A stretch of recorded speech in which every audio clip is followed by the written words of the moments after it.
Hello, everyone. I'm Lisa Hammond. I'm the president of Women in Film Seattle.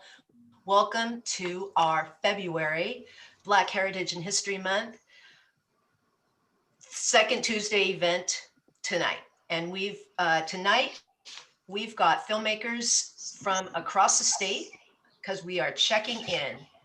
It's our film community check-in event with our host with the most, Abby Ekenezer, our TST chair.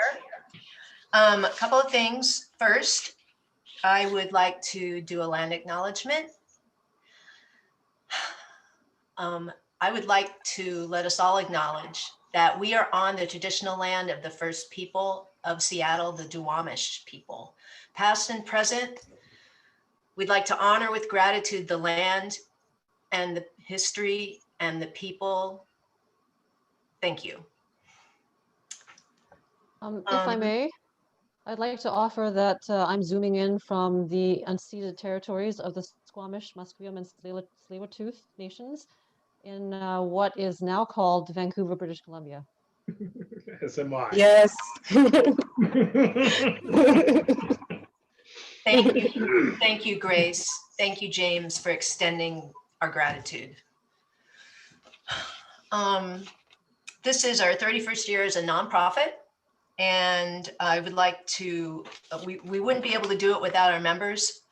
Our volunteer board works really hard to be a hub for support and professional connections to our filmmaking community. We've got a lot of sponsors. They're listed on our website. And this month, I would like to shout out Peter Barnes, formerly of Clatter and Din, now general manager of Formosa Interactive Seattle. Peter has been, and his people have been amazing supporters of women in film right from the get-go and continue to be with, especially with post-production assistance and support. So if you're a women in film member, they will help you out. You know what I mean? All right. I can attest to that. So we've got some amazing guests. I'd like to hand this over to Abby, and if your voice gets a little, just give me a little, and I'll chime in to keep you floating. Thank you. Hi, everyone. My name is Abby Ekenezer. I am your TST chair. As Lisa was saying earlier, I've been getting over a cold, not COVID, thank goodness, because I was one of the fortunate ones to be vaccinated last year. So I'm very excited to join Lisa, my co-moderator, and the rest of Women in Film tonight for a very special TST. We have gotten the chance to reach out to our local community and international to see how everyone is doing film-wise during the pandemic. We never ever get to talk about our other local communities, mainly because we're so Seattle focused. So this is our chance to reconnect.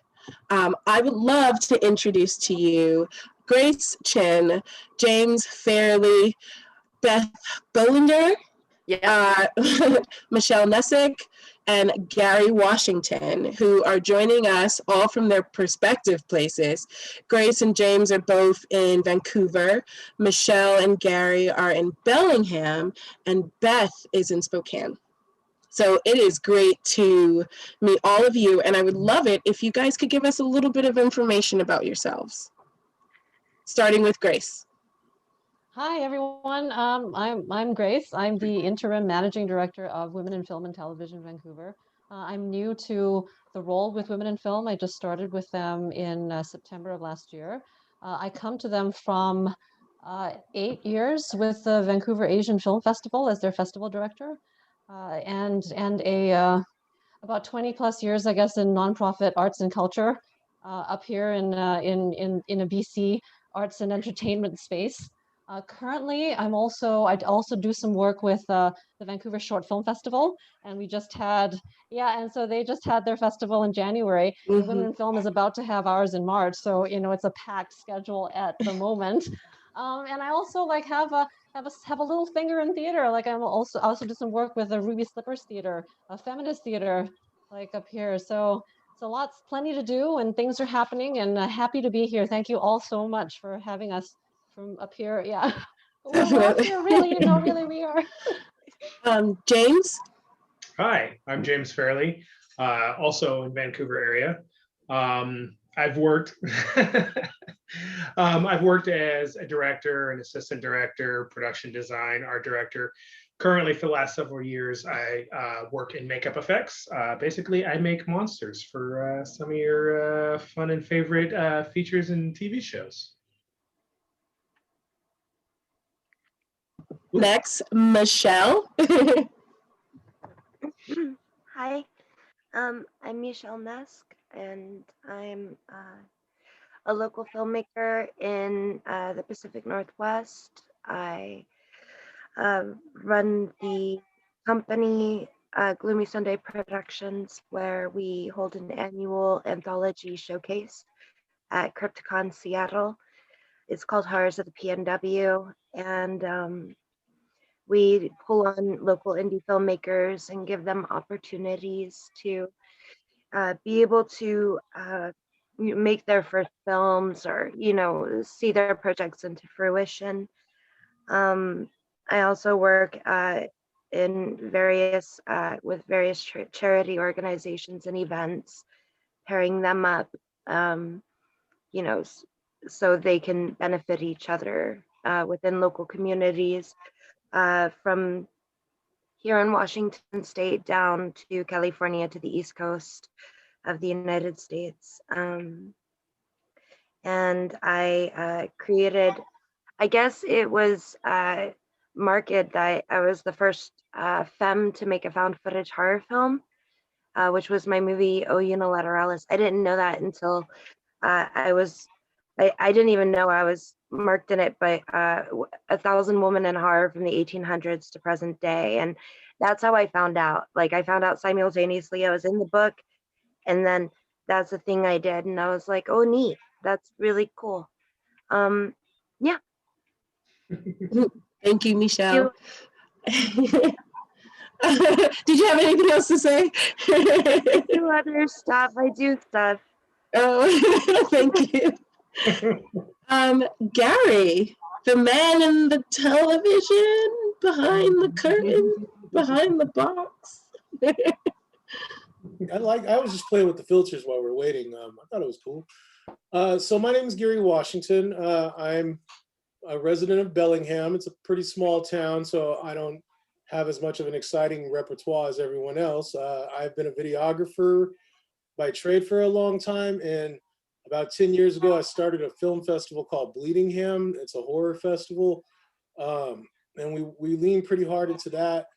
I'm connected to our film community in various ways, and I use film to put bread on the table.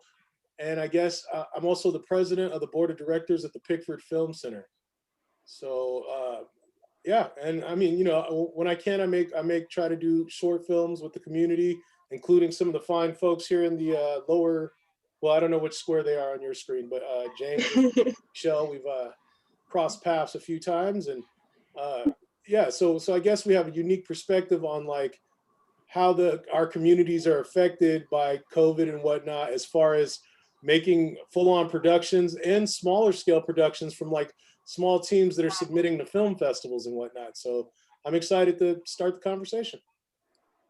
And last but not least, Beth. Hello, everyone. As Abby said, my name's Beth Bollinger. I'm in Spokane, Washington. My connection to film, I'm a writer and screenwriter, and I've been writing probably about 10 years. My day job is as a lawyer, so still working to be making money as a screenwriter, although we've got a couple of my scripts are in pre-production, so that's exciting. Making moves going forward. North by Northwest Production Company, which is over here in Spokane, is Rich Cowan, who's the founder of that, is my producer on a couple of my scripts, so that's exciting. So my reason I think I got nominated to be on this this Zoom meeting, though it's exciting to be here in any capacity, could have done it just to be an observer as well, is I'm also on the board of the Spokane Film Project, which is our nonprofit over here that is very focused on networking, educational opportunities. And I think we're having more of a time to talk about the details. I think we're going to go back around. And then my previous history with nonprofits involving film is I was on the board of the Inland Northwest Film nonprofit that was called Knives, and we did something similar to Spokane Film Project before Spokane Film Project existed. So in one way or another, I've been involved with these nonprofit boards since probably about 10 years. So, but Spokane Film Project is a great thing, and I'm excited to tell you guys all about it. Thank you so much, Beth. So first question off the bat, I think it would be easier since we all have this great little icon in our Zoom that lets you raise your hands for reactions. That way no one's talking over each other or anything like that. And I'll just call on you. I feel like a teacher. Oh, it's weird. Okay, so we all know 2020 was a year to not remember. Were there any better moments that happened through during that year? You know, since, I think mostly we've heard that it was horrible. So, you know, if anyone had any projects to share or something that they got to be a part of during that year, is there anything that you'd like to talk about?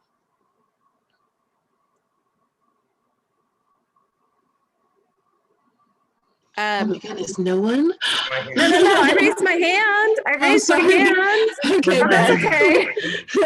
Actually, then James. This isn't actually for me, but I did want one of the points I wanted to let everybody know about in terms of what's going on in Spokane is Spokane is hosting the first feature film post-COVID being filmed in Washington State using the incentives program. Oh, so wow. yeah, so we're it's not done through, it isn't being done, I'm going to lower my hand as well because right. We're all giving you hearts right now. Oh, nice. No, it's really exciting. It's called Boone. It's an independent film, feature film. Because North by Northwest has been over here and been doing this for however long, since the 1990s, and they're real sophisticated in terms of the incentives program and that sort of thing. Although this particular film, Boone, is not being done officially through North by Northwest. A lot of the crew or a lot of different employees have been hired on to, North by connected people are being hired, have been hired on as part of the crew. And so they've been going through all the protocols as required. They've got this, I'm sure this is through the incentives program. So this film Boone is using the incentives program.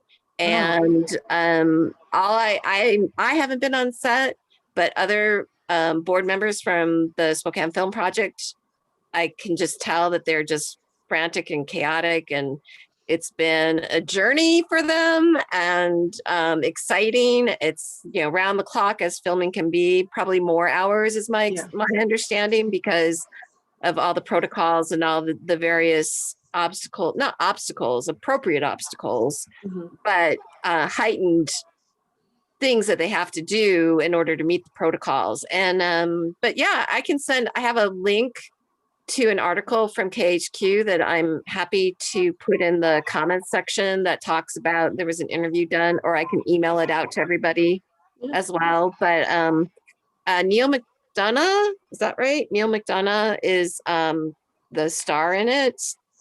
And it's, set in the Pacific Northwest. And I believe there's terror involved in terms of the storyline.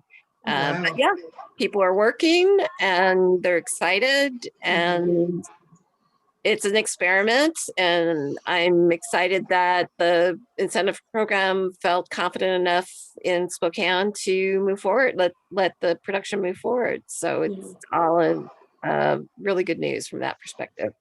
That's amazing.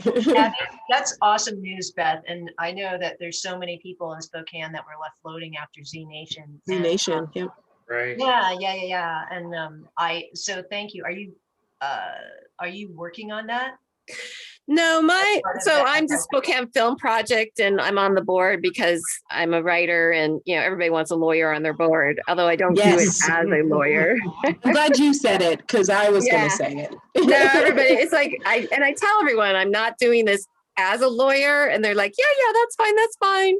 But probably also because I had the experience with knives and had a sense of work that we had done in the past on trying to network for film professionals in this area. Mhm. But Juan Moss is on the set. I don't know if you guys know Juan. Yes. And then Rebecca, which is why Rebecca's not here, she's been doing the accounting stuff. So she's working, she isn't on set, but she's still getting COVID tested like once a week.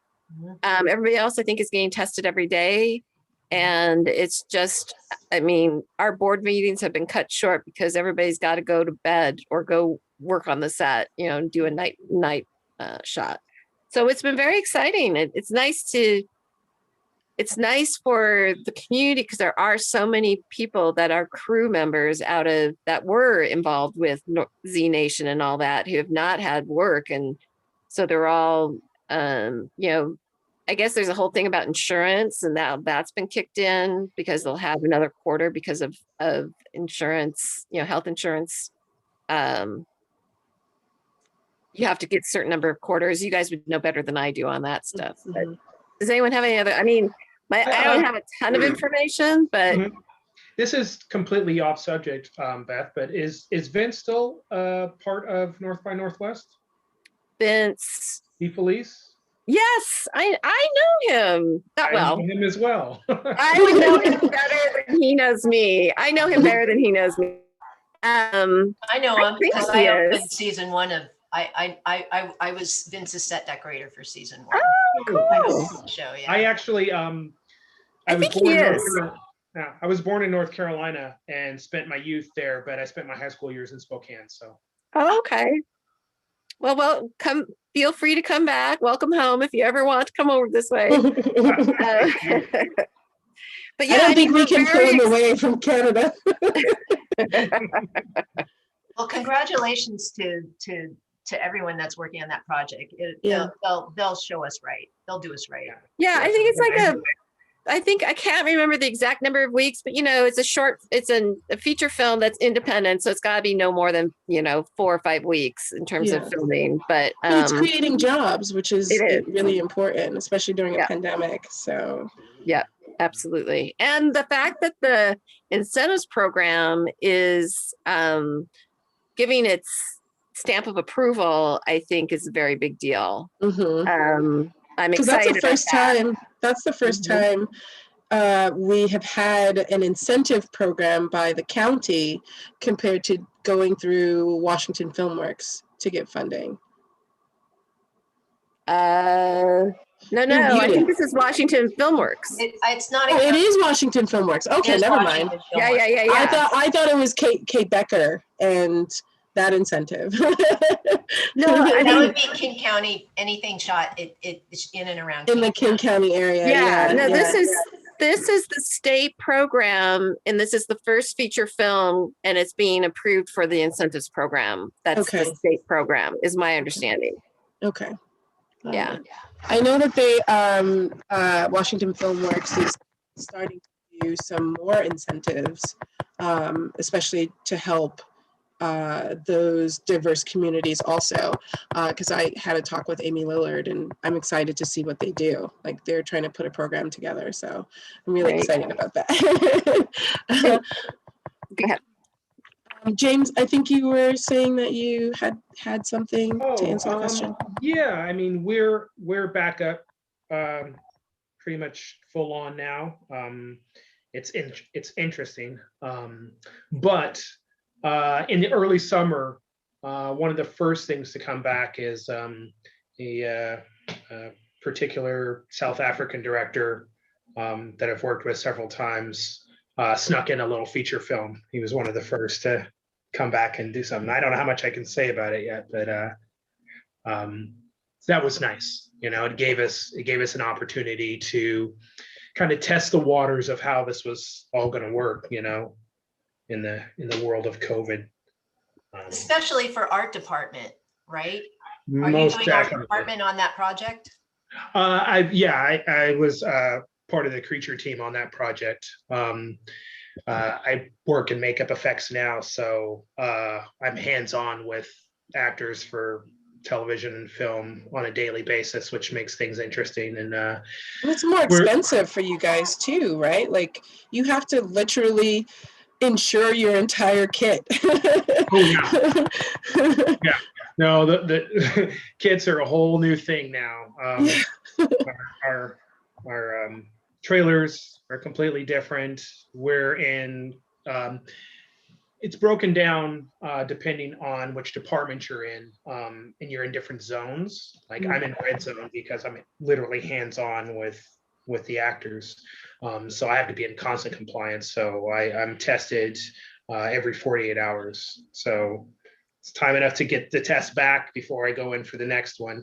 And we wear little wristbands and badges, and it's interesting, but it's working. So. No, that's definitely really good. I was kind of worried this year. Like we had some projects that we had to put on hold because we weren't exactly sure of what the costs were going to be.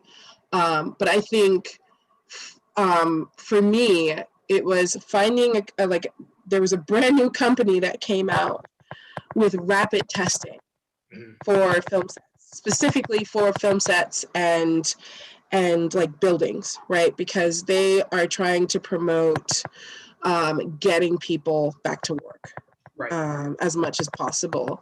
And so they developed these blood rapid test kits. Mm-hmm. So you didn't have to do the whole total recall thing, you know, with the Q-tip.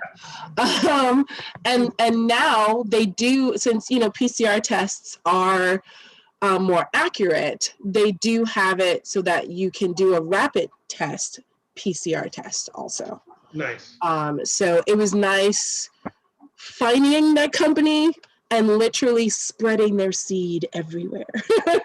So many productions in Washington are like, oh my goodness, what's the name of this company? Like, you know, can we like, you know, like order it in time and make sure that everyone's tested, and it's super inexpensive.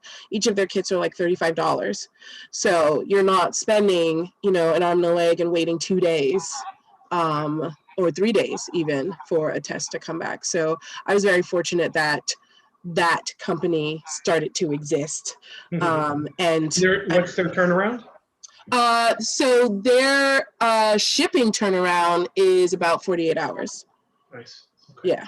So it was really it was a godsend to have them developed, because I was actually working on a set in Oregon, a horror set actually, and we had a nurse on there who was a set medic and the COVID compliance officer, so he was actually able to blood test each and every single person, because I was like, if I have to do it, I will be squeamish and I'll probably drop the blood everywhere. So you don't want me to do it.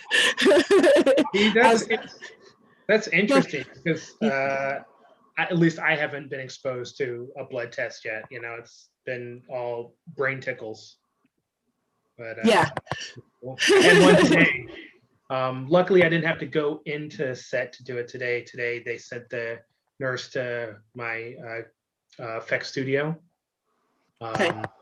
You know, it's a thing for the mouse. So, yeah, they sent someone out, and but yeah, no blood. That's interesting. Yeah. Yeah, it's like just a prick on the finger, and they have a lancet that pricks you, and then there's like a little, you know, Q-tip tube kind of thing that puts it inside the kit, and yeah, you just wait 15 minutes, and sometimes it's been less, but it'll let you know if you've either actively fighting the infection, you have antibodies from the infection, or you are not negative. So I thought that was awesome. I was like, yes, something that is not the, you know, brain Yeah. tickle test. Did anyone else have anything going on? Gary, did you guys do Bleedingham at all? I know that I saw some judges talking, certain judges talking about entries and things like that. Did you guys get a chance to have the festival last year, virtually at least? Oh, okay. So something interesting did come out of this pandemic 2020 era of restriction, and that was that Bleedingham was forced to go for its first year online, right? How'd that And go? yeah, but and it was interesting because over the years, I'm just gonna be straight up. I think we've gotten somewhat lazy because you kind of mingle with the people, you make this fun event, and it's a very in-person kind of thing, and you kind of expect to see the regulars and the new people, and there's this created space of community, right? And then all of a sudden, there's none of that, and you're forced to try to make sure that everybody remembers the value of coming together still, right? And how do you infuse that same energy into an online presence over a period of days, right? So there was a pretty unique thing that happened up here in regards to, we saw a lot of festivals go into like these third parties with like people we didn't know who they were. And, so we figured that in this time, we've always rolled pretty tough with the Pickford Film Center. Yeah. So we actually, Pickford does a thing called Doctober, which is actually pretty successful with its online presence this year. It's really great. Doctober is like a month full of documentaries. There, Susie Purvis is the executive director of that, and between her and her team, they just run a really amazing festival, right?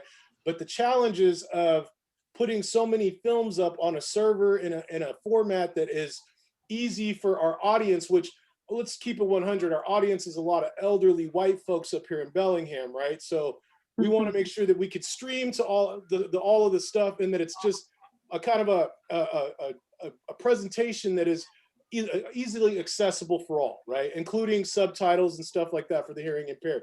So at the same time, we got the chance to test the server and our ability capacity further by teaming up with the Pickford and doing our festival through the website online and getting it so that it was a fluid event somewhat. And we'd say that we had quite a few views and sold a lot of tickets for more than what we expected, but now it gave us a lot of insight on how to operate as like, from one perspective, here's an art house theater that hasn't been open since March, right? And so you're forced to develop an online presence as an organization to keep the value of your members and stuff, right? And so we're constantly trying to innovate ways to do that. And the team does really well at that. And at the same time, now we realize that art house theater can pair with festivals and create these kind of like dual pronged events like film festivals that can have a more holistic feeling to the viewer at different levels and still satisfy the needs. Like, awards still have to go out. We still pay $1,000. Congratulations to our winner, Christina Wu, by the way, she won. We also pair up with Seattle Film Institute, so we still were able to give out the award for their sound score. It's just online this year. So we definitely used our resources, filmed around the area with our hosts and stuff, and tried to do socially distanced. The promos weren't as extravagantly horrifying this year because it was one or two people with masks on running through the woods because we didn't, the COVID. But like I said, it garnered a lot of insight about how to approach this year, which is our 10th anniversary, actually. So we're really excited about that. And we're really excited about online presences being fostered through art house theater. And that's some of the biggest takeaways I have from 2020. Thank you. I just want to say, Women in Film was invited 2 years back to go up to the Cascadia, to attend the Cascadia Film Festival. Oh, Cheryl Cooks, yeah, she's awesome. Amazing, and we definitely are. We really enjoyed the Pickford Center. So thank you for the work that you're doing there. It's a wonderful establishment, and I don't know, people, there's a lot of talent coming out of Bellingham, and I know I can speak for the board and many other members that we'd like to just embrace, and spread our arms and work more together. And That's awesome. Yeah, I know our teams are open to that. yeah, make sure we'll definitely want to push out promotions for Bleedingham. And I've got a couple of questions from Abby, but I wanted to I've been wanting to ask, there's so much, and this won't be necessarily, I hope it's for all of the panelists. What is up with the horror? Michelle, what's the Pacific Northwest horror? And you partner, and you've got Bleedingham, and the 48-hour horror, everything's horror. And I need someone to address that. I mean, it's like, I know it's everywhere, but it sure as heck is pretty pervasive here in the Northwest. There's we have a lot of ghost stories out here. We have a lot of history out here. And in the grand scheme of things, when it comes to America, the West Coast in general is the last area that became populated by colonists. So, there's a lot of, ghost stories really stuck where they kind of, they evolved on the East Coast, where it's like you got your oceanic horrors and everything else, a la H.P. Lovecraft. But here there's this whole other vibe, and it's especially in the Pacific Northwest, it rains all the time, it's cloudy all the time, we get wicked awesome thunderstorms, we get a little spooky, so there is really a big demographic for the horror communities, and there's so many different horror communities because there's so many different subgenres within the horror. So it's, I guess we all kind of cultivated what we liked out here to keep ourselves entertained so we don't get SAD.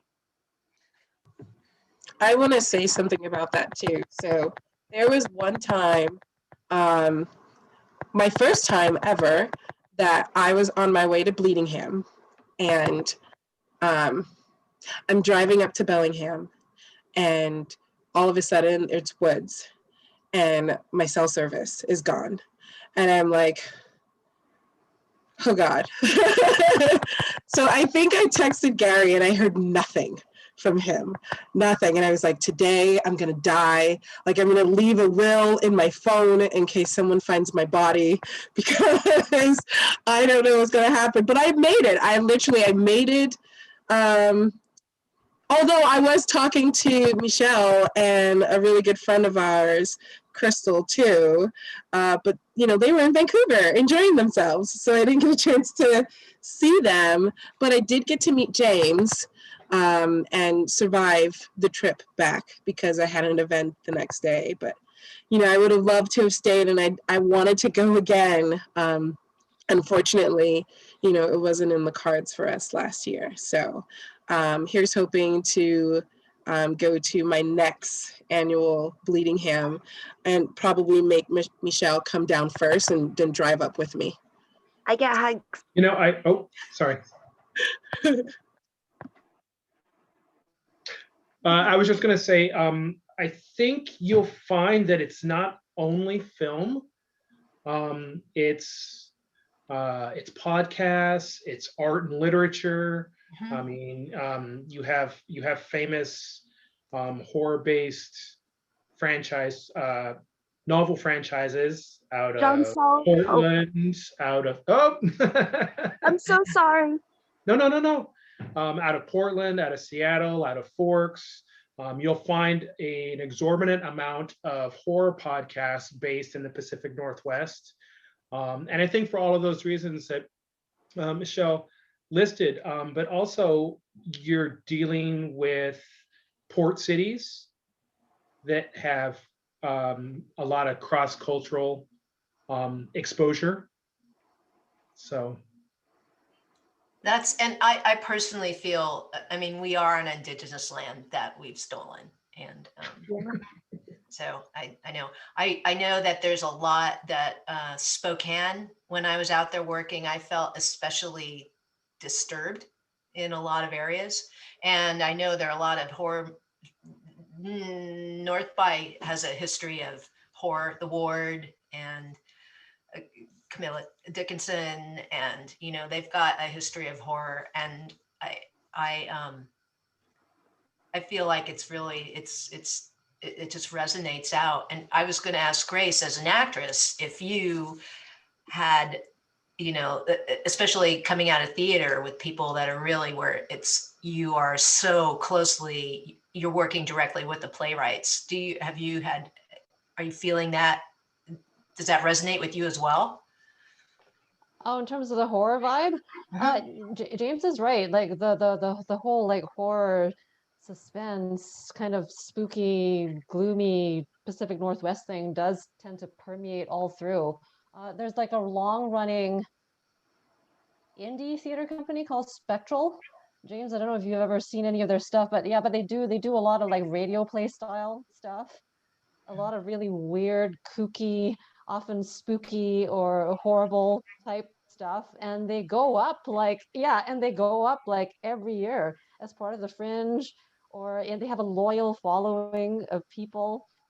So, and you know, that's not so much when it comes to the more commercial, larger theater companies. Like they do what's expected from you know, the blue rinse crowd, right?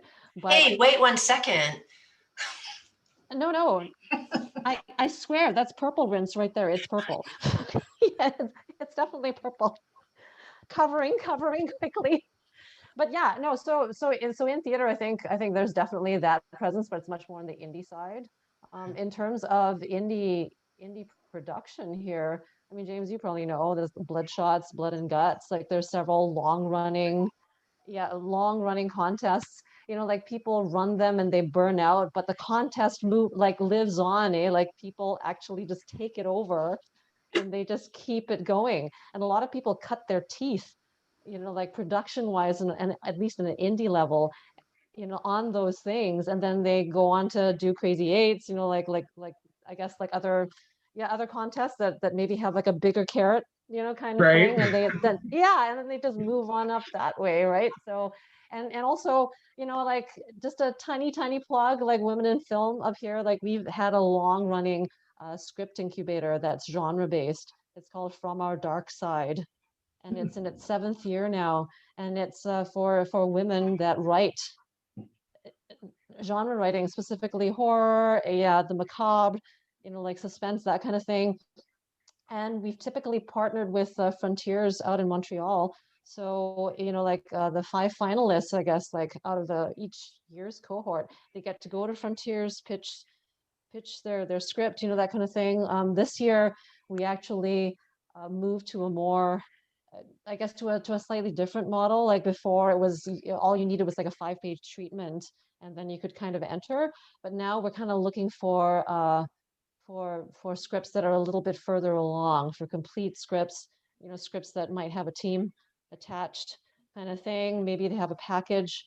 Yeah, because we kind of realized, you know, like after, you know, this being the 7th year, you know, like where are we at in terms of, you know, moving the whole like women in genre needle? And we were like, you know, maybe the answer is to maybe help out, you know, like teams that just need the little extra push, the little extra presence, just to get it made. So that's where we're at right now, and you know, that totally speaks to exactly what you're saying. Why would a Women in Film organization be like, yes, let's do a genre script incubator? Well, there's a few prominent women in genre, you know, here in our area. You know, some that are very established, and you know, some that are very up and coming. So. Well, Karen Lamb, you know, like she's a horror director, and she's successfully, so she's pretty established up here as far as that genre goes, and there's plenty of up and comers as well, and across Canada too. Yeah. Like So Lisa maybe Ovier. Sorry? Like Lisa Ovier. Oh yes, my God. Totally. You guys know each Gigi other, of course. also, Yeah, right? Gigi. Gigi's Oh, in Gigi, my Florida God. right now. Yeah, Mhm. she's in Florida right now working on a series. So Yeah, yeah. I'm so jealous with all the shit things that she's doing. Seriously. She's Um, great. I have to watch her yeah, stuff like this sometimes because, like, you know, like I'm just like, I "Ah, is know. it now? Is it now?" Yeah, I went up when she did the premiere of her Blumhouse film feature. So, you know, I was really excited to see the amount of people and the amount of support, you know, that she got, because she literally filled that theater, like, to the point where people were waiting outside to try and get in. So that was just a beautiful thing to see. You know? That's For awesome. one person, for one Right. person. She's got a huge actually, local following too. Yeah. oh, definitely. Yeah. Yeah. I had the She- opportunity. I helped her out with a project that she just did a few months back. So That's that good. was this year.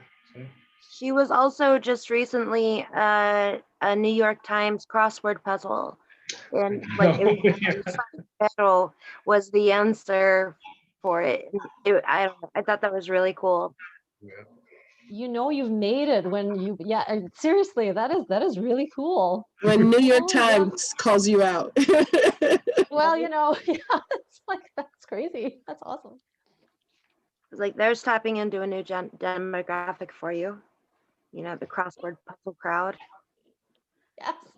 Yeah. It's working. Whatever we're doing, it's working. So what's been easier for y'all to accomplish since the pandemic started? You know,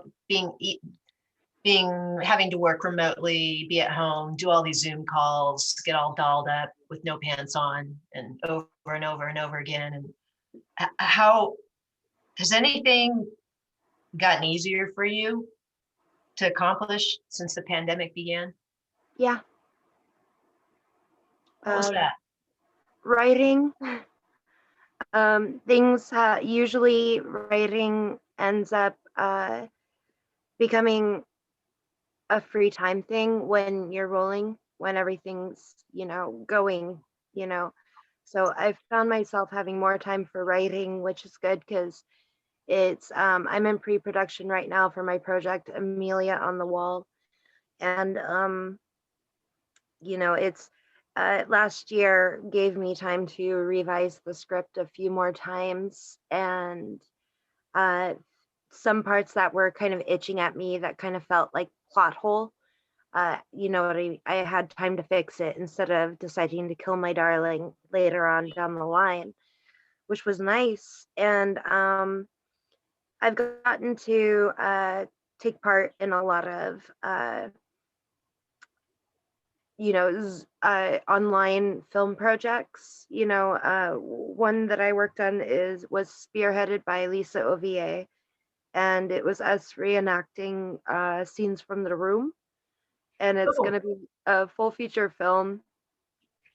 And so my job was to take care of the sex scenes. So Was that as an intimacy coordinator or like a sensitivity coordinator? No. I don't do that. I make movies. No, I filmed the scenes, and I got my forever human to dress up and be my partner for it. And so you know, it'll either encourage people to give me more sex scenes in the future or make sure they never fall into my hands again. We'll see. Well, well, That's great.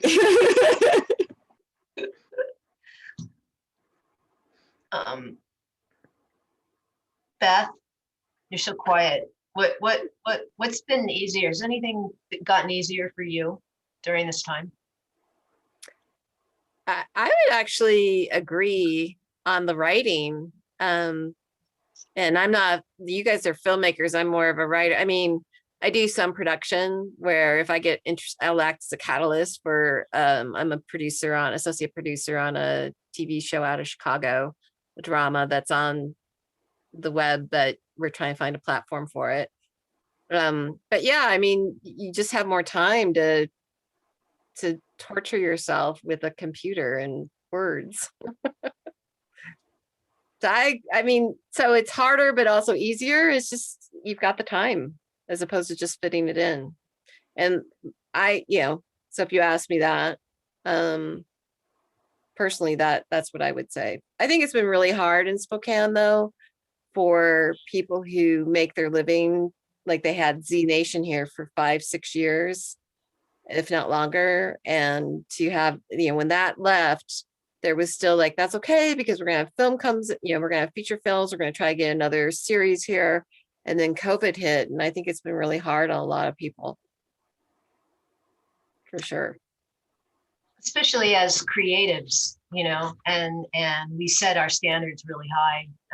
Ben, our colleague Ben Andrews, who started and runs the Seattle Film Summit, which is now an international annual event, was virtual last year and went over 3 weeks. Abby's works heavily with that group, and it's moving exactly what Gary addressed, about recognizing the challenges of addressing the traditional audiences of in-person events and movie watching, especially, and then having to jump into a virtual platform when you're not ready, but you need to keep present. Right. And the challenges that creatives feel, myself, I know, like, well, I'm not doing anything. I should be repainting, rebuilding, reframing, coming up with new websites. Maybe I should learn to write, learn to do this, and I'm not checking anything off my list. Okay, that's what I'm saying. And there's the little voice. Do you? And all of you are creatives in your own right. Have you experienced that during this time? Or are you just pushing out screenplays? Yeah, Gary? Yes, Lisa, I'm experiencing that exact thing. So on the freelance production of like commercial stuff, the gigs are pretty steady. I've rediscovered that I'm a pretty good editor besides horror, so, and it's as I step back out, those are cool. But as far as like horror or any kind of project, it's like I've been doing so much. I'm not saying I'm just works falling out of the sky, but it's more about making sure that the household is taken care of right now, and that my duties to the Pickford is fulfilled.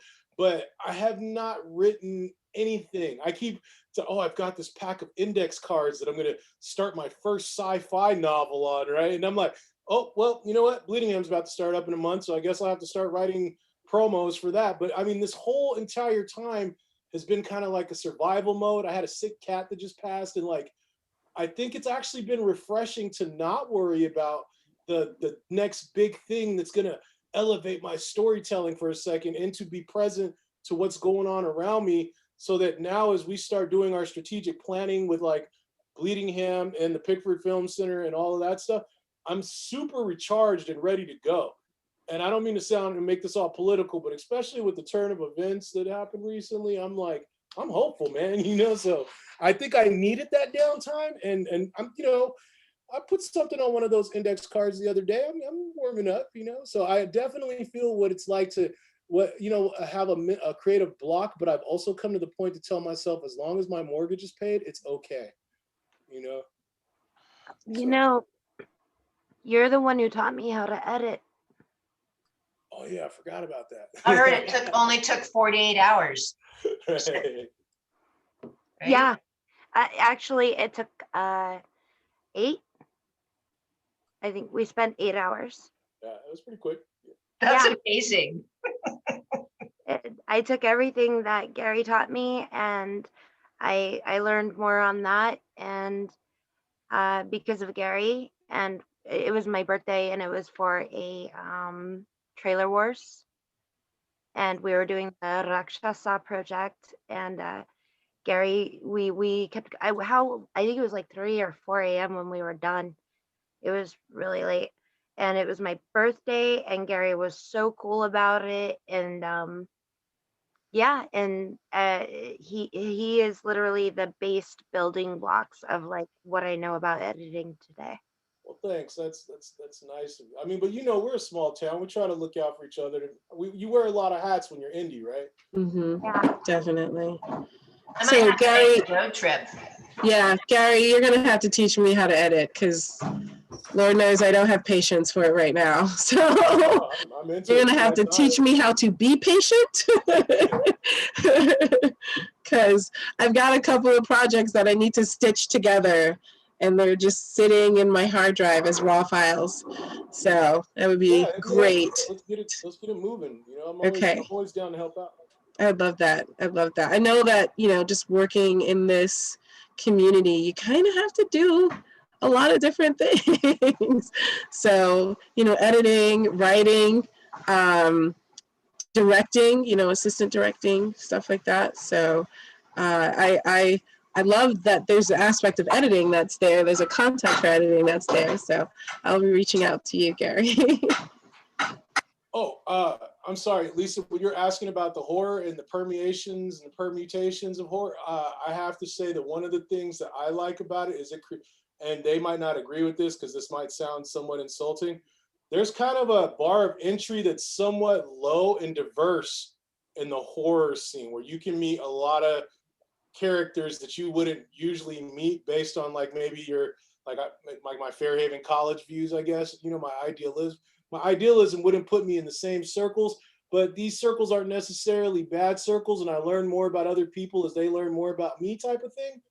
And I've also found that it's still it's still mostly white people making horror films. So it's really nice over the recent years to see lots of female independent horror entries and stuff and people of color, you know, like, man, that was blowing our mind. And we, you know, it's like, every year we try to get all of the local filmmakers to pay more attention to the international, even out of state entries for a breadth of perspective. But a lot of, you know, there's a lot of internal, you know, there's a competition between those filmmakers. And if they could just open their mind, I feel like there would be a lot more perspective. But what's starting to happen is with more diverse people coming into that, different stories our story and tropes are being told from different angles that can be appreciated by people of color like myself. And I think that's awesome. Okay, sorry, that's what I'm saying. Well, no, I mean, that was the problem. I mean, for the longest time, that was the problem with horror film, right? Like, that was one of the reasons why I never, ever wanted to get into horror, because I didn't want to be a part of a production where literally all you see are the people of color dying first. You know, they literally have no chance whatsoever. So why even be involved in anything like that?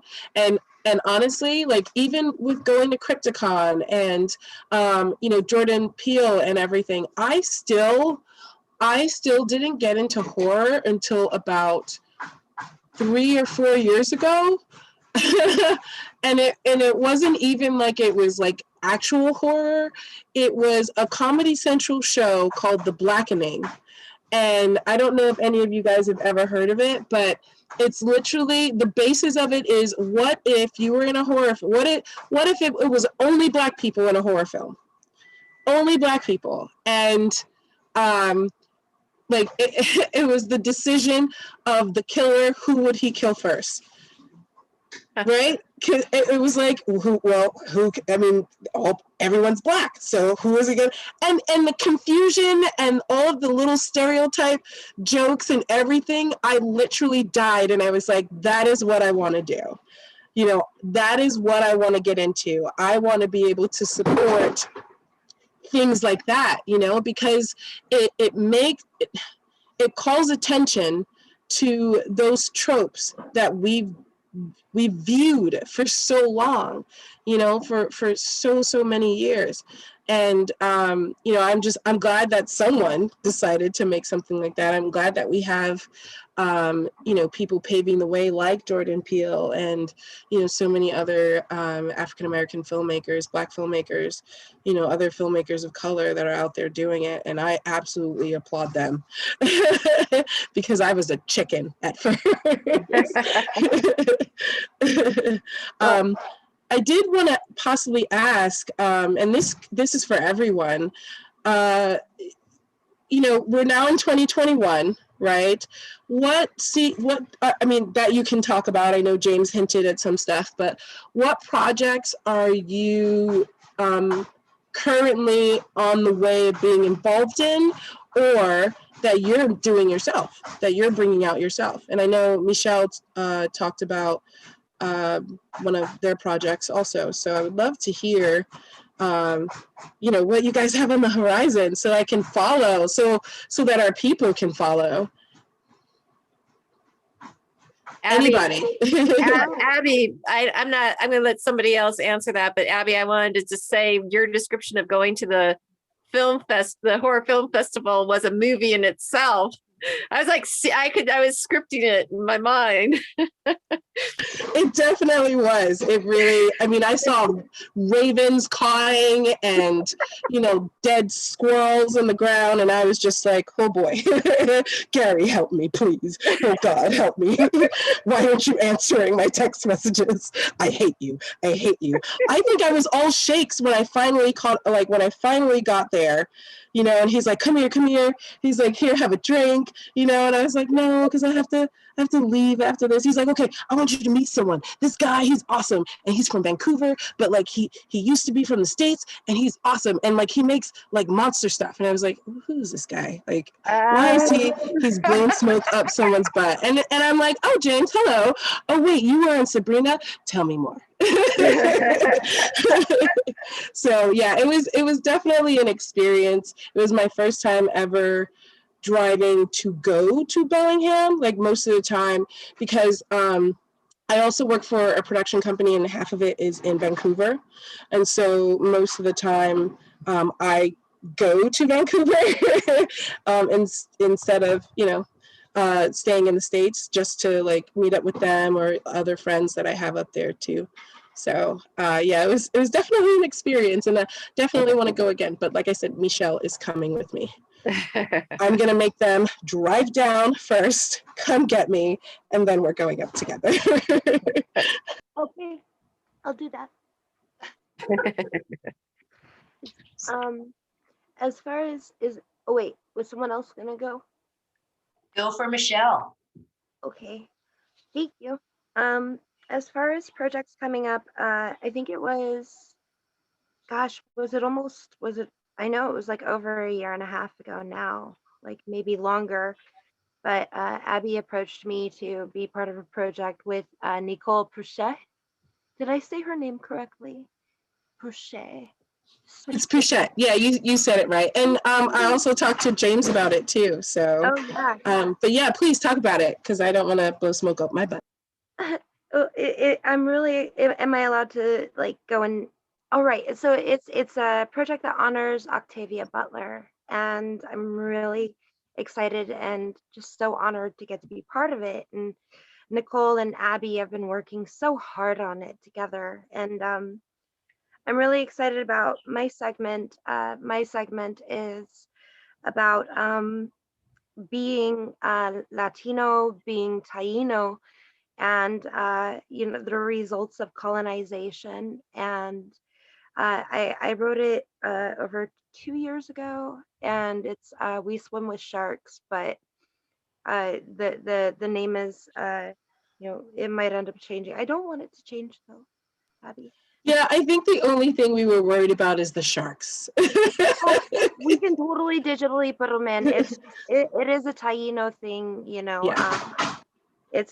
We honor sharks and love sharks, and they help keep the oceans clean, you know, as they're magical creatures. And you know, it was I'm really excited about it because I've ventured out of horror a few times for like Robert Butler's We Need to Talk, which is multi-award winning at this point. It's the guy's got like so many awards he could build a house with them on that project. And then so this will actually be my second endeavor outside of the horror genre. And so I'm so excited about it, and it's you know, honoring my ancestors and honoring my nana. And you know, there's a lot to it about about her.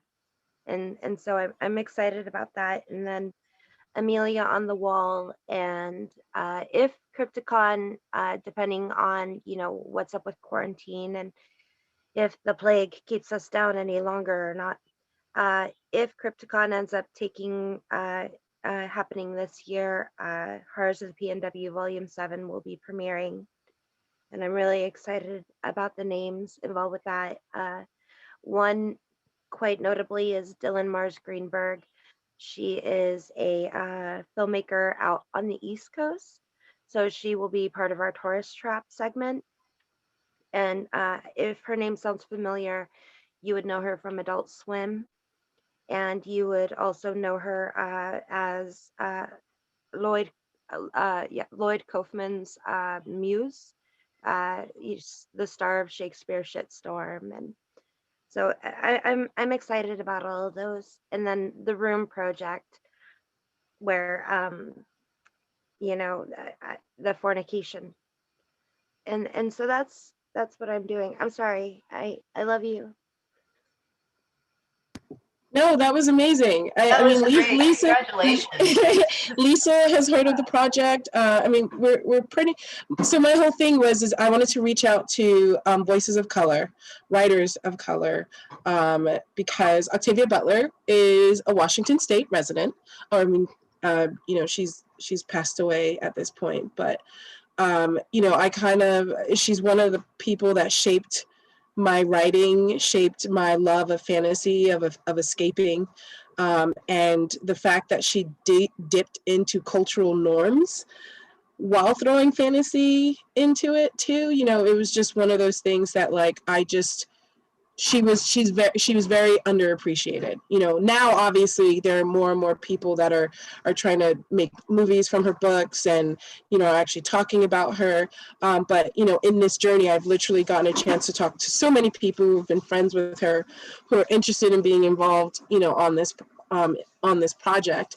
And when we received Michelle's script, I think I wept a little bit, and Nicole was like, "What is this? This is amazing," and they would not believe that we liked the script. Like, every single time I was telling them over and over again that we absolutely were so in love with it. You know, we were just like, thank you for giving us a part of you, you know, kind of thing. And so we've been gathering everything. Obviously, we wanted to do it last year, but, you know, pandemic. So, you know, we're hopefully looking for this year or next year to have everything rounded out and put together. We also have Brian Edward Hill, who writes for Titans and oh goodness, Ash versus Evil Dead, the television show, who is interested in being involved in the project too, mainly on the story team, just because as a writer, we would go broke with him. So, so there's that. But yeah, I would love to hear what anyone else would have to has to say about upcoming projects, or, you know, projects that they're already working on. Well, Beth again. I'm wondering if this is a good time for me to talk about what Spokane Film Project offers. Yes, please. Okay. So Spokane Film Project is as I said, nonprofit. It's free membership. Its focus is the Pacific Northwest with an emphasis on Inland Northwest, but we're open for membership of anyone, and certainly everybody here would be a good candidate. So we just got our website up and running. We're very excited about it. I put a link to the website on the chat form. And so if you guys want to take it, but it's SpokaneFilmProject.com. It's very easy. And we are hosting, we're building a crew database. I'm looking at Rebecca's notes to me. So I'm going to be Rebecca Cook for the moment, our executive director, or our president. But we're building a crew database of professional filmmakers for hire in the Spokane area. So that's one thing. We have educational programs right now. Obviously, they're all on Zoom, and we try to do one a quarter. So we've done, and we get to bring in professionals, camera use, budgeting. I mean, we've been having like amazing free to people who are members of of Spokane Film Project seminars. And if you, so our Facebook group is private, but if you just say, I want to be a member of Spokane Film Project, we pretty much welcome everybody. And then you can be a member of the Facebook group, and then the Facebook group then gives you an idea of what projects we have going on. The other thing we've done, and we're continuing to do during COVID, is we're having what's called Connecting in Chaos, where we're having readings of people's scripts by local actors. So SFP writers, SFP actors are all connecting by having script readings, which has been really productive and exciting. I've taken part in a couple of them, and it's just been a really productive and popular program. And we're continuing that in 2021. We have a film club, which is going to be meeting once a month. It's had 2 or 3 so far, and should probably have another one in March. Again, if you're a member, you get links and emails and Facebook notices about all of this. Would you like to drop a link in the chat? I think I did, but I can do another one. And I invite all of our guests to drop your Thank you, Abby. all your links that you would like into the chat, please. Bleeding Hand. And this is really, because of COVID, this is a really good time for people to network with people in Spokane, like people who aren't in Spokane, like you guys. It's such a great time to be networking with you, because so much of what we're doing is online, through Zoom. So we would love to have, and would encourage you guys to come see what we're up to and just become a member. Like I said, it's free. We are also developing what's called a fiscal sponsorship program, where, and this is still in the development stage, but where we become the nonprofit conduit for somebody making application for finance. So I think those kinds of programs are around in others, like in Chicago, New York, and LA, and we're going to try to be doing this for the Spokane area and region. And we're open to, what we want to do is see a project succeed. So we definitely would be open to people outside of Spokane itself for the fiscal sponsorship program. That's all information that's on the website. And so if you're thinking about, gosh, it would be helpful to get some extra funding for my project, I don't know when we're going to be officially kicked off, sometime this year. I mean, we've got one of our board members is just really phenomenally focused on it, and he's done a really nice job. So I do see that as potentially moving forward this year. And then we have a media mentorship program that we're partnering with Washington FilmWorks. This is new. We're selecting 4 candidates from underserved communities in Spokane. This is more local, to participate in the mentorship program, where they receive training and mentorship from a union film professional, and the opportunity to apply for a PA position on a Washington FilmWorks back project. That may be something that's all throughout the state. I'm not 100% sure, but that is something that we're doing with Washington FilmWorks. They've started a mentorship program that they're partnering with IATSE and Northwest Film Forum. They've so I think they're going to, Women in Film we're interested in partnering with that program as well. And it's just got off the ground pretty much last week. Exactly. So I think it's brand new.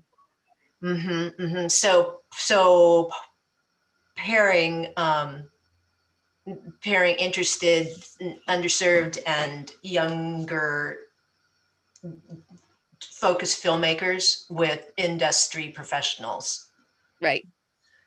And then we actually did something similar in this last year. We one of our local nonprofits was looking for young filmmakers to do short segments on volunteers for their annual meeting.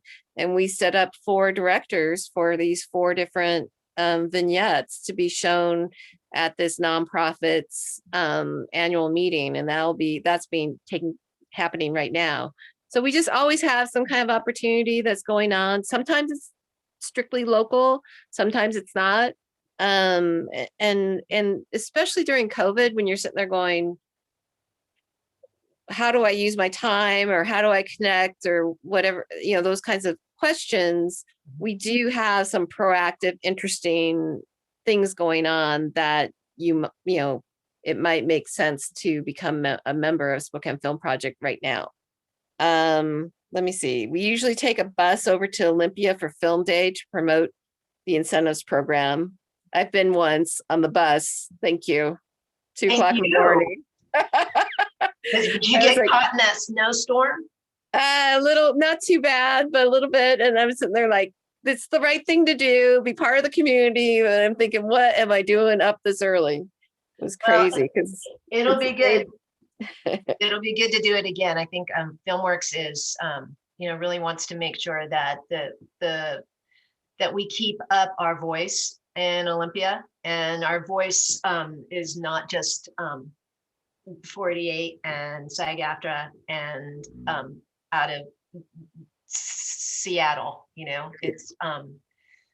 It's Spokane, and it's Bellingham, and it's independent filmmakers, and it's independent production companies, and Spokane, I think Spokane has had a pretty noticeable presence over there in Olympia over the years. I mean, we had the ZNation. They came over and they were zombies. Yep,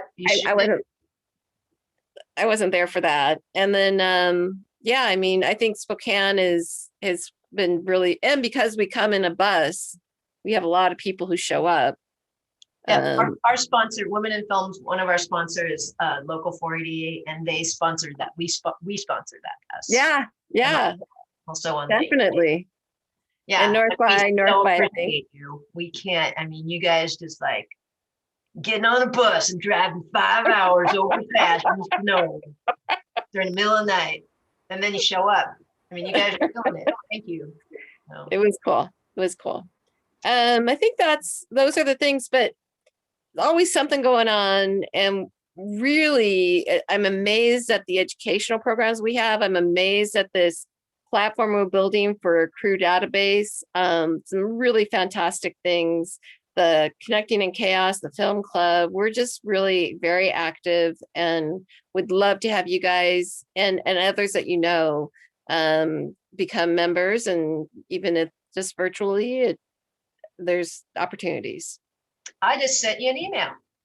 Oh, cool. Yeah. Abby, I see there are a couple questions from the audience. Oh, okay. Is it I have not got any questions. Yeah, it's definitely time. No, from our Merity Albert, our TST committee coordinator, and says Jan out of Squim is a local screenwriter, and that they are interested in how to attract producers and directors to their work. Does anyone have any tips for Jan out of Squim, who's a screenwriter?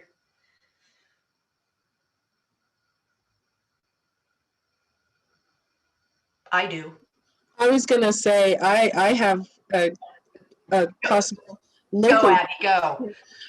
So Jen, I don't know if you've heard of the Seattle Film Summit, but they are, we are a once a year massive event of filmmakers, producers, writers, directors from everywhere. Like international now. Yeah, we're international now because we had people from Italy that was a part of our film festival, and we had people from Turkey, India, just all over, and it was so beautiful. Like some of the films that we had, We even had Aldous and Edwin Hodge.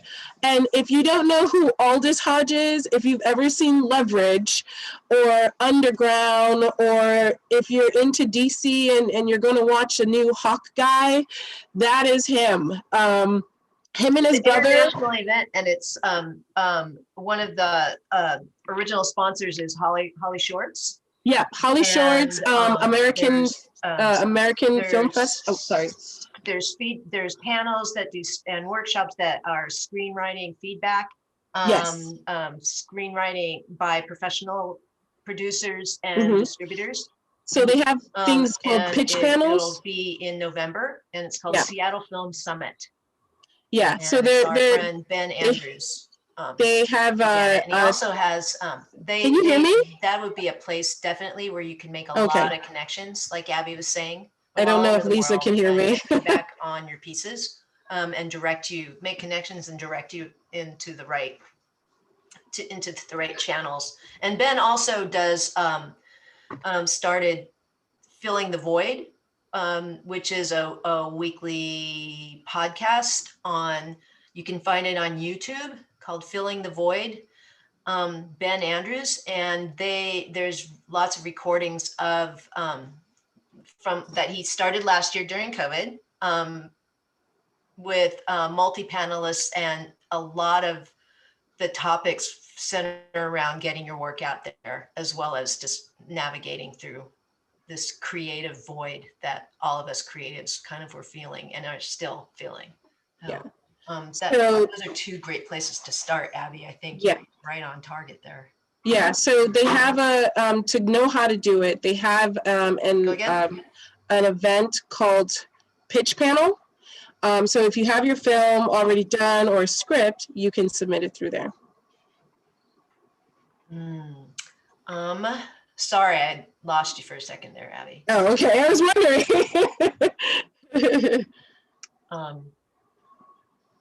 And I see that in our chat, we've got Gary's put up Bleeding Ham and the Pickford Center, Spokane Film Project. All the links are in our chat, and they'll be saved, and we'll put them up on the Women in Film Facebook page. We'll have this event tonight recorded, and if you can't find what you're looking for that any of our guests made reference to, we'll definitely reach out to us and we'll get that info for you. We'll have all of their bio links and contact.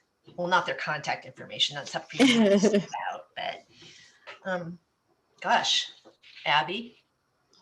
And if you guys want to leave your contact information, if you want people, to reach out or contact, especially if, you want to network and do work with other people, you can totally let us know. Let us know which contact information you want us to leave out, and we can definitely put it in the event itself or on the YouTube page.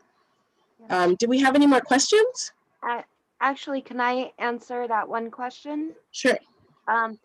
Okay, so if you just want to see what it's like to make a movie and you don't want to deal with red tape, the potential is there for Gloomy Sunday Productions to make it if it's a short and feature it in the next year's Horrors of the PNW.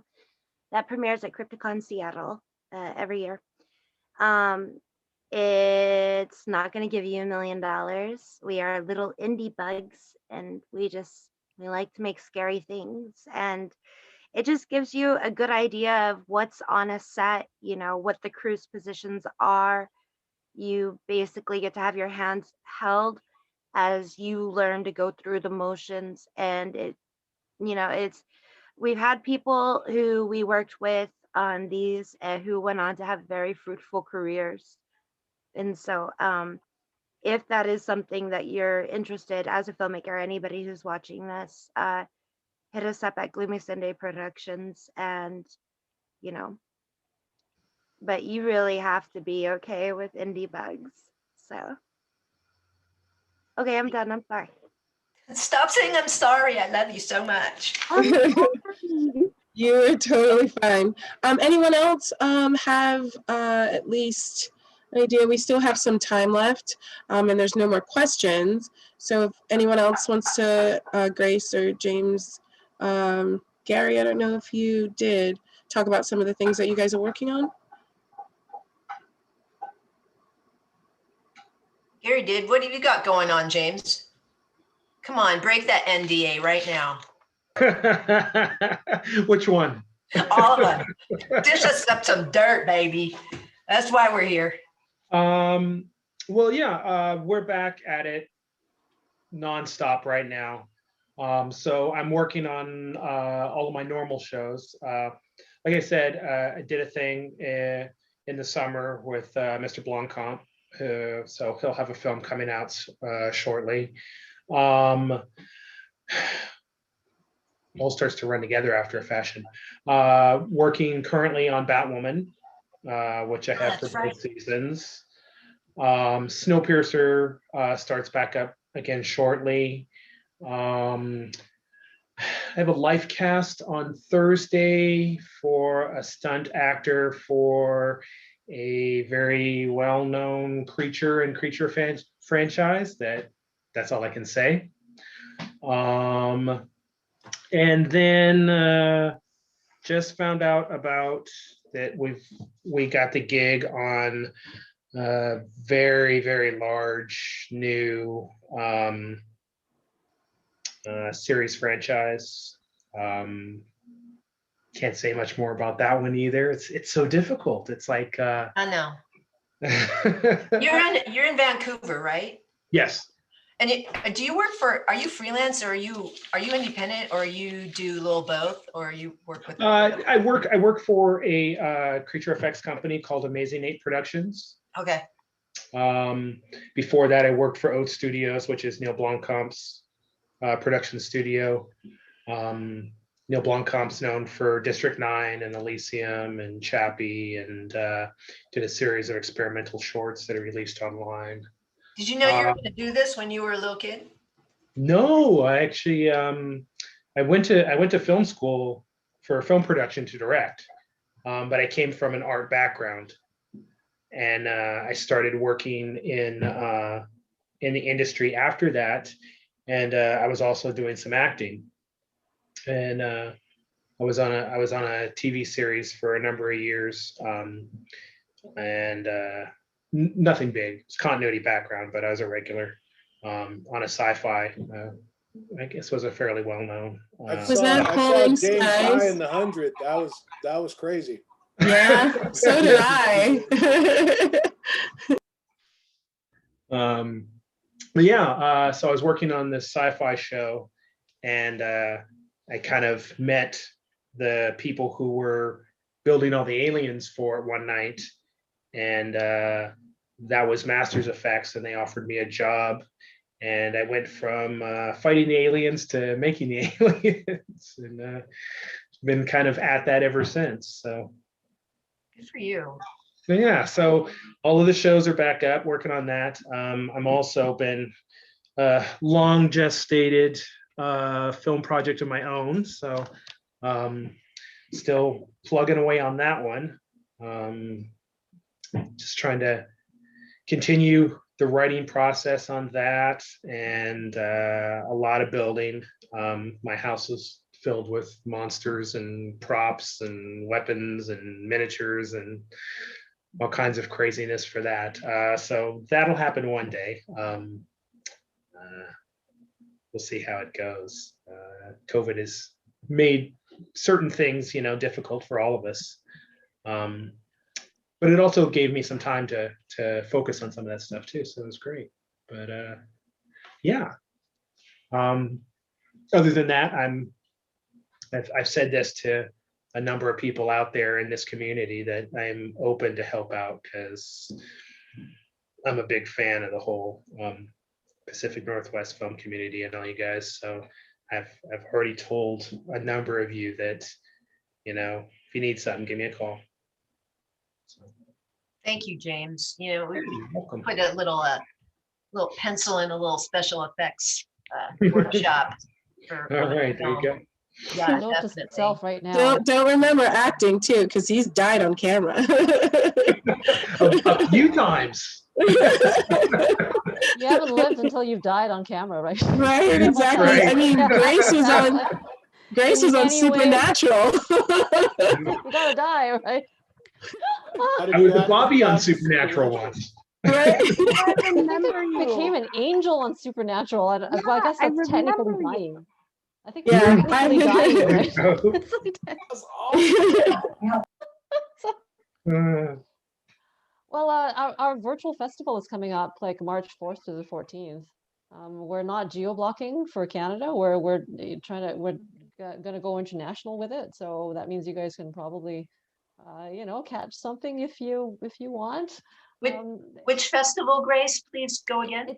it's the Vancouver International Women in Film Festival. It's our 17th festival. Yeah, so it goes up from the 4th to the 14th of March.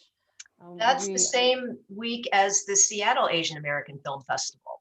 Oh, amazing. Oh my God. When I was at VAF, like the Asian Film Festival, like we would cross-pollinate so much.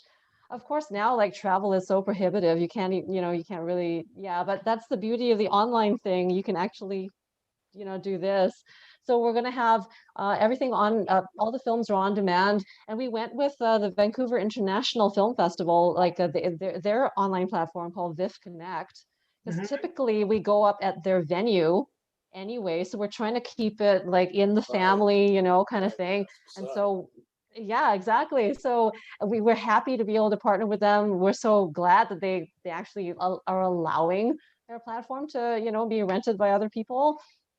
And they were like, why should we even do this? Like we're gonna be up and running again in 6 months, and then not really. You know what I'm saying? Everyone at one point thought we're all going to be back to normal, and then no. So my feeling is, and this is just me, I think that virtual everything is here to stay in some capacity, guys. Like we're Mhm. never going to be able to walk back from this 100%, and neither should we want to, I don't think.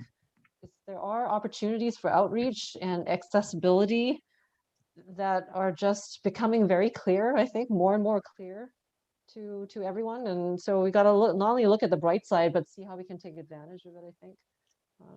Yeah, so Mhm. anyway, so that's happening, and it's not going to be geo-block to Canada. Like we were like, no, we made the decision, as far as possible, distribution, and other agreements allowing, we want this to be international.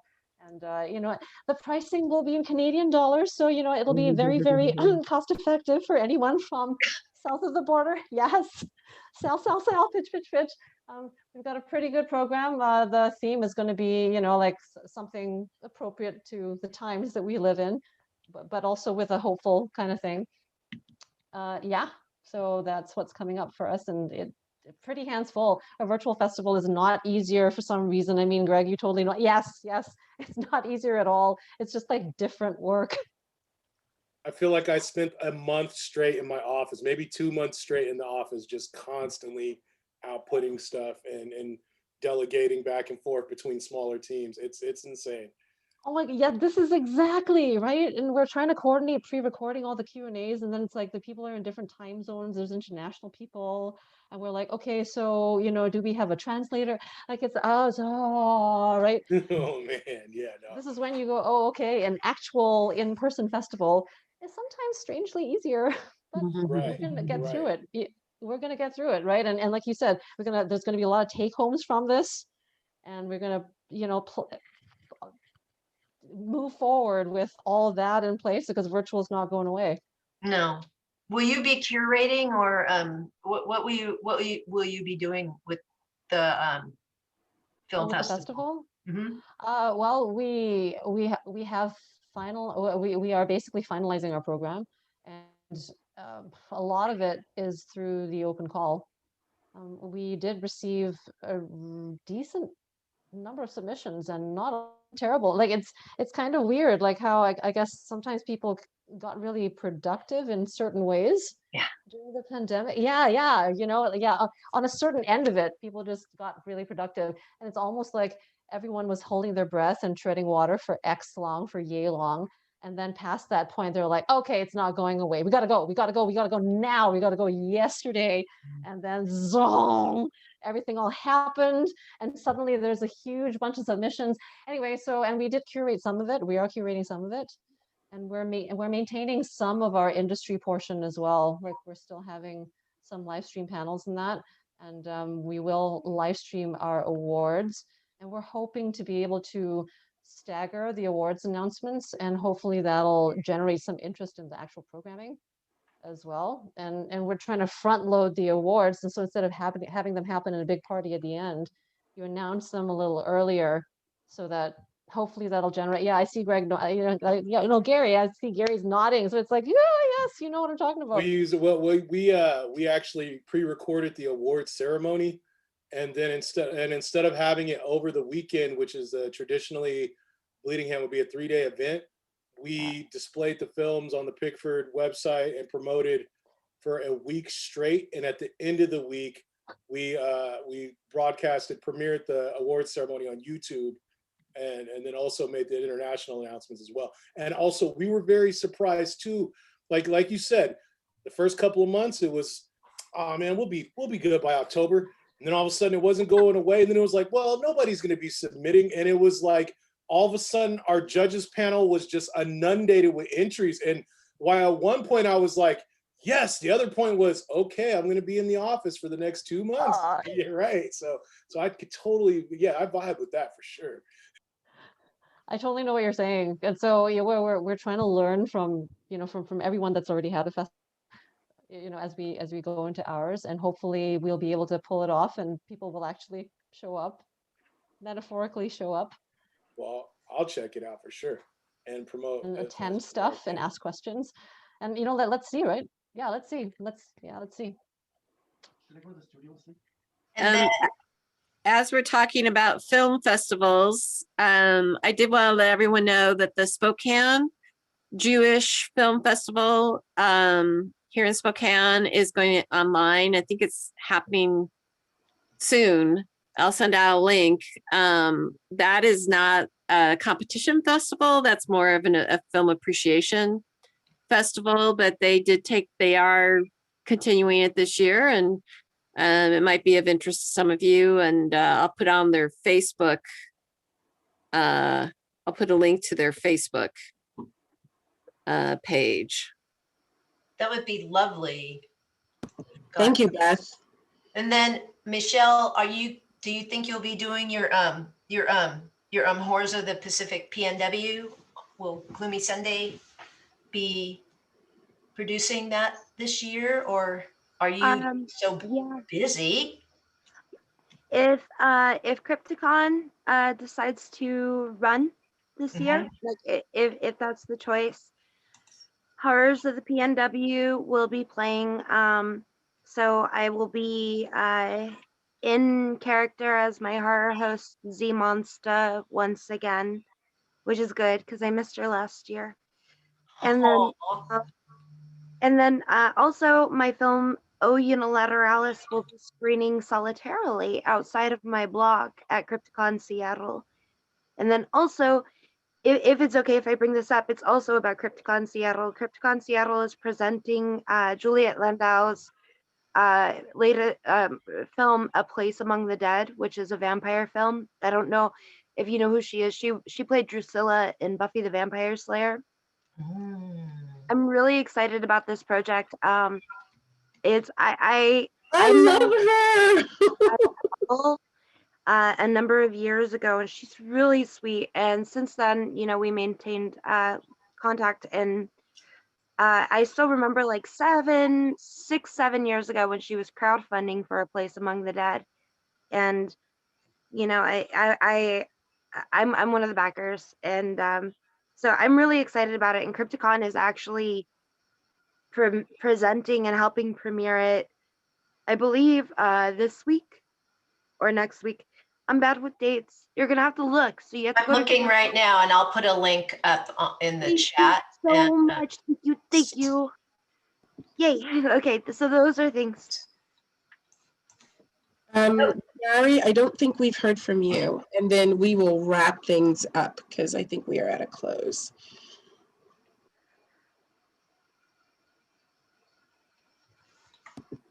Gary, you're muted. Like I said, the challenges of the film festival and Pickford, keeping the lights on during the COVID is primarily where my focus will be. Submissions open in March, and we start filming our first promos around that time.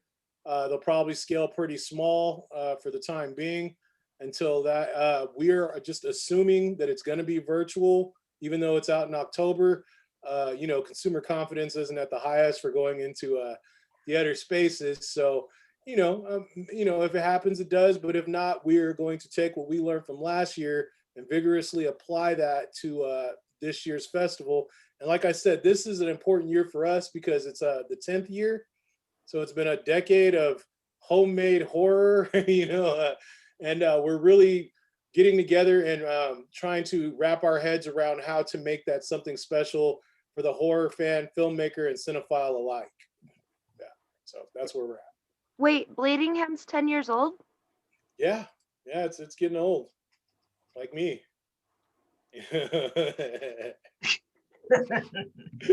That's amazing. That's awesome. Congrats. And like, that is so great. Yeah. Right. we I can gave travel. you my I want to first go. movie. Right. Oh my God. Right. It's a fun thing, and we've always. You know, if I could just take one more second to say that Bleedingham, I'm not somebody that cheers for the monsters. When I was a kid back in the 80s, I grew up in a poor African-American family in the South, and we would watch monster movies on Saturday nights. And then on the Asian side of my family, I lived up on Beacon Hill, and when my mom would work nights, I would check out Elvira. So like this whole like feeling of community from like the old school is what we always try to bring. And we try to make it fun under the horror thing. So there's not this huge bar, but people get excited about telling their stories and they get the network and stuff. So, I mean, we really do try to do our part for our filmmaking community and not just cover ourselves in blood and do that. Because we see those elements, but we'll save the full on horror for, you know, Crypticon and the convention with the clothing and stuff. We're more like the kind of filmmaking kids in the back, I guess, you know? So, yeah, it's just a weird vessel for storytelling that's seemed to work for the last 10 years. So Bleedingham's amazing. Yeah, I do have to contribute, like with the horror thing. My parents being Nigerian, we were not allowed to watch horror movies when we were younger because my parents were a horror movie. You know, all they talked about were, you know, demons taking over their children and that's just the culture, right? Like the way to get rid of a demon is throwing an egg over your body and all of that other stuff. And you know, I would have loved to be able to, you know, at least explore in different horror genres like Night of the Living Dead and, you know, stuff like that when I was younger. But you know, here we are now, and I am absolutely appreciative of the different ways that horror is being achieved, especially when it comes to reality of cultures. You know, Get Out sat so deep inside of me when I watched it, because those are some things that I've seen people experience and I have experienced myself. You know, not necessarily because I grew up in England, and there was a point in time when England was a happy-go-lucky place, and then I moved here and that all changed. You know, like I don't think I've experienced as much animosity in one place before in my entire life. And so, you know, seeing films like that actually talk about the horrific experience that different people have to deal with, especially in the now, you know, it's something that sat with me a lot. And I'm glad I'm a filmmaker because I can join that world and play in that world myself. So, and I have already. So yeah, I'm so happy that all of you were able to join us this evening. Like, I don't want to take up too much of your time because I know that you all are busy. But you know, we want to close out by saying thank you for reconnecting with us. And I definitely I would love to have you all back again, you know, just to talk about any other things that you've got going on and everything. Lisa, did you have any announcements that you wanted to? I just want to thank all of our guests, Beth, Grace, Michelle, James, Gary, going around counterclockwise. Ab, thank you so much for joining us and your kind, candid words and your insights. And Abby, I want to thank you, our chair, for hosting, even with your poor little sore throat. I'm so sorry. I want to thank our board, our entire board, Meredy, our TST coordinator is amazing behind the scenes, and our producer and membership chair, Tracy, is secretly way behind it, that really thick curtain pushing buttons, and she's amazing. Thank you all. I thank our sponsors, and again, oh, and we still have, you can become a member of Women in Film. You don't have to be a woman. You don't have to be a filmmaker. You don't have to live in Seattle. And we've got, in honor of Black Heritage Month, and we began a special, and the information is on our website, and the special runs through the month of Black History and Heritage, the month of February, and that's womeninfilmseattle.org. And our next TST event, Abby, correct me if I'm wrong, is March 9th. And at this point, it's going to be a little bit about tax tips and tricks, because it's all about tax season.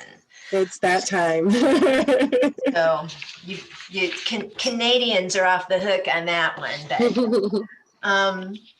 I don't know, Abby, is that, did I thank everyone? Yeah, I think that's it. I mean, once again, I want to thank you all. Grace, I definitely want to thank your cat. Oh Because they are adorable. I'm trying to, sorry guys. No, you're totally fine. I saw them peek their head through and I was like, ooh. Thank you everyone who has been watching. If you have any questions at all, please do not hesitate to reach out, and we will see you all again March 9th on Tuesday at 7 p.m. Thanks Good for night, having everyone. us. Stay Have well. a great night, everyone. Yeah, bye, Good take care. night. We are not